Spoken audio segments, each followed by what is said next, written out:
आज हम देखेंगे प्रतिशत का ही जो चैप्टर है उसमें का परीक्षा में पास फेल आधारित जो कल मैं 20 प्रकार का बता रहा था उसमें का एक ही टाइप का बताया था, मतलब एक ही प्रकार का बताया था। आज मैं उसको कंप्लीट कर रहा हूँ दूसरे प्रकार का बता के, मतलब वो 20 टाइप कंप्लीट नहीं हुआ था, इनकम्प्लीट था।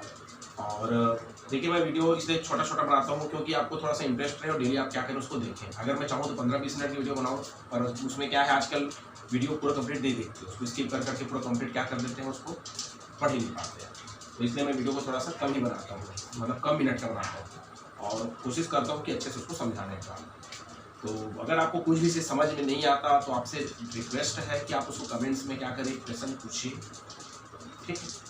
तो चलिए आइए हम शुरू करते हैं। परीक्षा में पास फेल पर आधारित जो टॉपिक है ना उसी का ही प्रश्न है, परंतु जो कल मैं जो बताया था उसमें का थोड़ा सा हटके है। कहने का मतलब कैसे हटके है, जैसे देखिए कल भी 2 व्यक्ति था, 2 लड़के थे या 2 लड़कियां का एग्जाम्पल लिया था, यहाँ भी 2 लड़के या 2 लड़कियों का एग्जाम्पल रहेगा। जैसे मान लो एक लड़का का प्राप्तांक जो है न्यूनतम उत्तीर्णांक से क्या है, अधिक है, यहाँ पर मान लेते हैं, और दूसरे लड़के का जो प्राप्तांक है न्यूनतम उत्तीर्णांक से क्या है, कम है। कल की क्लास में हम लोग क्या देखे थे, कल के जो वीडियो मैंने बनाया था या कल के जो मैंने पढ़ाया था उसमें क्या देखे थे कि एक लड़के का प्राप्तांक न्यूनतम उत्तीर्णांक से अगर अधिक है तो दूसरे का भी अधिक था, या एक लड़के का प्राप्तांक न्यूनतम उत्तीर्णांक से कम है तो दूसरे का भी क्या था, कम था, ऐसा रहता था।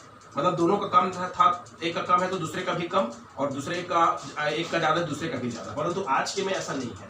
आज में क्या है, यदि एक लड़के का प्राप्तांक न्यूनतम उत्तीर्णांक से अधिक है और दूसरे लड़के का जो प्राप्तांक है न्यूनतम उत्तीर्णांक से क्या रहेगा, कम रहेगा, ठीक। मतलब समझना है आपको, ठीक है। तो यहाँ पर देखिए कैसे करेंगे हम। यहाँ पर परीक्षा का पूर्णांक के लिए फार्मूला में थोड़ा सा चेंजेस रहेगा, उनके अंकों का योग हो जाएगा गुणा 100, बाकी उनके प्रतिशतों का अंतर तो कॉमन रहेगा। मतलब कल जो भी पढ़े थे सब में प्रतिशतों का अंतर ही था, परंतु यहाँ पर अंकों का योग हो जाएगा। जो अंक है वो क्या हो जाएंगे, मतलब पहले लड़के का मान लो अधिक हो रहा है और दूसरे लड़के का कम हो रहा है तो वहाँ पर अंक क्या हो जाएंगे, जुड़ जाएंगे।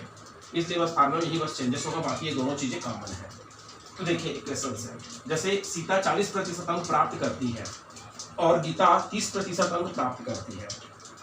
सीता के प्राप्तांक पास होने के लिए आवश्यक न्यूनतम अंक से 56 अधिक है। 56 अंक क्या है, अधिक है, मतलब आवश्यक न्यूनतम अंक से 56 ज्यादा है, ठीक है। और गीता के प्राप्तांक जो है 24 कम है। देखिए सीता जो है 40% अंक पा रही है और क्या बोलते हैं गीता जो है 30% अंक पा रही है, मतलब सीता 40 और गीता 30। परंतु सीता का जो प्राप्तांक है वो पास होने के लिए आवश्यक न्यूनतम अंक से कितना है, 56 अधिक है, और गीता का प्राप्तांक जो है 24 कम है, समझिएगा। तो परीक्षा का पूर्णांक ज्ञात कीजिए, मतलब एक का ज्यादा है और एक का क्या है, कम है। यहाँ पर 2 लड़कियां हैं, ठीक। तो परीक्षा का पूर्णांक बराबर क्या हो जाएगा, मतलब उसके अंक यहाँ पर क्या हो जाएंगे, जुड़ेंगे, ठीक है। यहाँ पर अंक का देखो, अंकों का योग मतलब दोनों का अंक क्या होगा, जुड़ेगा, और गुणा क्या हो जाएगा 100, और बटा में क्या होगा, उनके प्रतिशतों का अंतर, मतलब उनके परसेंटेज में क्या होगा, घटेगा। तो यहाँ पर क्या हो जाएगा, 40 में से 38 घटाएंगे, देख लीजिए। तो यहाँ पर क्या होगा, 10 आएगा, और 56 और 24 को जोड़ेंगे तो आपको मिलेंगे कितना, 80 मिलेंगे, ठीक है। 6 4 10 और 6 2 8 हो जाएगा, ठीक। और दोनों जीरो कटा दिए ऊपर नीचे से तो 8 बना, और यहाँ पीछे में 100 को गुणा कर देंगे तो कितना बन जाएगा, परीक्षा का पूर्णांक 800। वैसे ही दूसरा क्वेश्चन, जैसे हाई स्कूल की परीक्षा में मोहन 35% अंक पाता है, ठीक। तो उसके प्राप्तांक न्यूनतम उत्तीर्णांक से 30 अधिक रहते हैं, ठीक है। जबकि सोहन 25% अंक पाता है, उसके तो उसके प्राप्तांक न्यूनतम उत्तीर्णांक से 30 कम रहते हैं। मतलब यहाँ पर क्या हो रहा है, अधिक 30 अंक, और यहाँ पर क्या हो रहा है, 30 अंक जो है कम हो रहा है।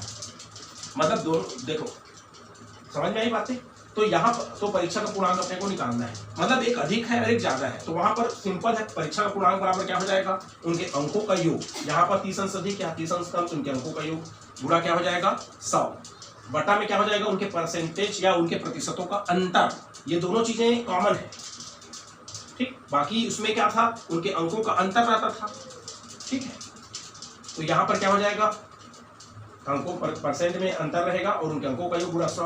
तो 30 और 30 को जोड़ेंगे 60 मिलेगा, गुणा 100 मिलेगा, और बटा क्या हो जाएगा, 35 में से 25 घटाएंगे 10 मिलेगा।